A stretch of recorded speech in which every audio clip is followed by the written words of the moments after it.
में 80% हिंदू नहीं रहते।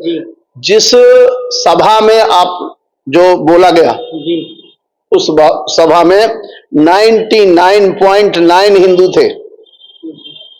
जहां वो उदय निधि स्टालिन ने ये बात बोली, और उन कायर हिंदुओं को तो देखो ना, केवल सत्ता के लिए, केवल कुर्सी में किसी तरह बैठ जाने के लिए उन कायरों ने अपने माँ बाप, अपने पूर्वजों, अरे राम हमारे पूर्वज हैं, कृष्ण हमारे पूर्वज हैं, सनातन हमारी सांसों की धारा है, और उस सनातन को कोई गाली दे रहा है और तुम कायरो केवल सीट के लिए। और आज अभी उनमें से किसी भी नेता के सामने माइक लगा दो आप, कहो जी ये गलत कहा कि सही कहा, तो उनके एक के भी मुंह से नहीं निकलेगा कि ये गलत कहा। इसलिए नहीं निकलेगा क्योंकि वो सब कायर हैं और मिश्रित रक्त के हैं। मैं एक बार बता दूं, संसार में भारतवर्ष का अगर कभी नाश होगा तो ये वर्ण संकर औलादें ही नाश करेंगी भारत का। जो वर्ण संकरी लोग हैं, बाप कहीं का, मां कहीं की, मिले कहीं, काम हो गया कहीं और पैदा हो गए कहीं, जो ऐसे लोग हैं, ऐसे लोग ही भारत का नाश करेंगे। तो आप ये एमके स्टालिन की बात आप कर रहे हो, ये कौन सी जात है स्टालिन? भारत में हजारों जाति व्यवस्थाएं हैं, उनमें से ये स्टालिन कौन सी जात है? ये हरामजादा, ये आधा क्रिश्चियन है और नाम ऊपर से उदय लिखा है ताकि हिंदुओं का भी वोट मिलता रहे। ये वो दोगले हैं साले। और मैं इनको कहता हूं, इनको चैलेंज पूर्वक कहता हूं, अपने डीएनए को टेस्ट करा लो। अगर तुम्हारे अंदर तुम्हारे बाप का रक्त निकल जाए तो मुझे, मेरी गारंटी है, निकल ही नहीं सकता, क्योंकि तुम गंदे रक्त के व्यक्ति हो। और नहीं, तुम अगर सच्चा हिंदू होगा ना, वो इस्लाम को भी कभी गलत नहीं कहेगा, वो सिखों को गलत नहीं कहेगा, क्योंकि सिख भी हमारे भाई हैं, बौद्ध हमारे भाई हैं, यहां तक कि क्रिश्चियनों को गलत नहीं कहेगा। क्यों? सभी धर्मों का सम्मान करना सनातन सिखाता है, और वो सनातन को गाली देता है। और कौन सा धर्म ऐसा है जो दूसरे धर्मों का सम्मान करता है? मुझे बताइए।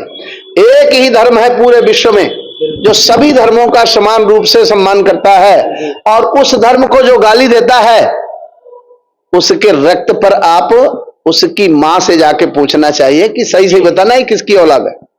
सर, अंत में हिंदू युवा पीढ़ी को क्या कहना चाहेंगे, जो आने वाली पीढ़ी है या जो लोग हैं?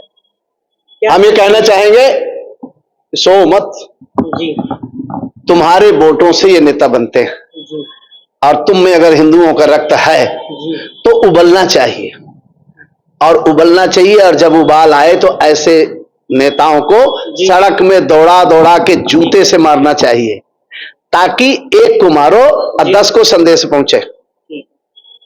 हमारा ये सीधा सीधा मैसेज है।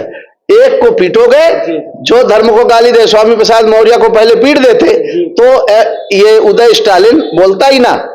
लेकिन उसकी उत्तर प्रदेश जैसे, माने जहां तीर्थों का नगरी कहते हैं, पूरे उत्तराखंड और उत्तर प्रदेश में, दोनों में यही समानता है कि उत्तर प्रदेश में भी भरे पड़े हैं तीर्थ, और भाई वहां प्रयागराज है, वहां काशी विश्वनाथ है, वहां हरिद्वार उत्तराखंड में है ही है।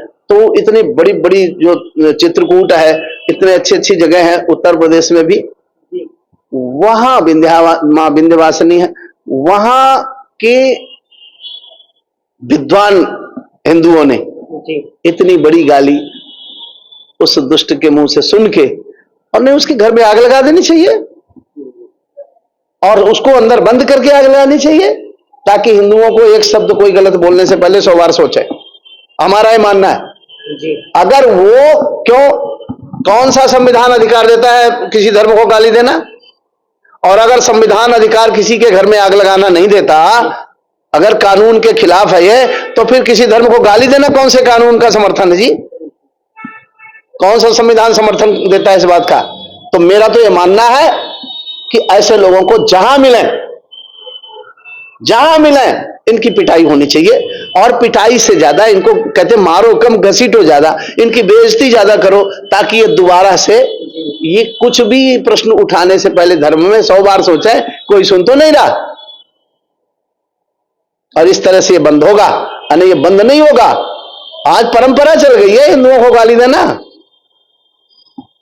तो मेरी तो यह निवेदन रहेगा, जो हिंदू यूथ है, जो हिंदू बालक है, वो अपने रक्त को कभी ठंडा मत पड़ने दें। और जिसके अंदर रक्त में उबाल नहीं है वो मुर्दा ही है। तुम्हारे धर्म को कोई गाली दे दे, तुम्हारे बाप को कोई गाली दे दे, तुम्हारी माँ को, सीता हमारी माँ है, राम हमारे पिता है, तुम जाति पाति में हमें क्या बांटोगे? अरे राम क्षत्रिय थे, कृष्ण यादव थे, हम मंदिर में बैठा के उनका भोग लगाते हैं, उनका जूठा खाते हैं और उनकी आरती करते हैं। तुम बंद के तो दिखाओ। जो आज अखिलेश यादव जैसे जो गद्दार लोग हैं, जिन्होंने स्वामी प्रसाद मौर्य को पहली बार गाली देने पर प्रमोट करके उसको महासचिव बना दिया पार्टी का, तो ये जो गद्दार है, धर्म के गद्दार, धर्मद्रोही, विधर्मी और देशद्रोही, ये सब कुछ है। इनके लिए अगर इनकी मां ने इनको दूध पिलाया है और इनके शरीर में अपने बाप का ही असली रक्त है तो इस्लाम के खिलाफ एक गाली देके दिखा दे।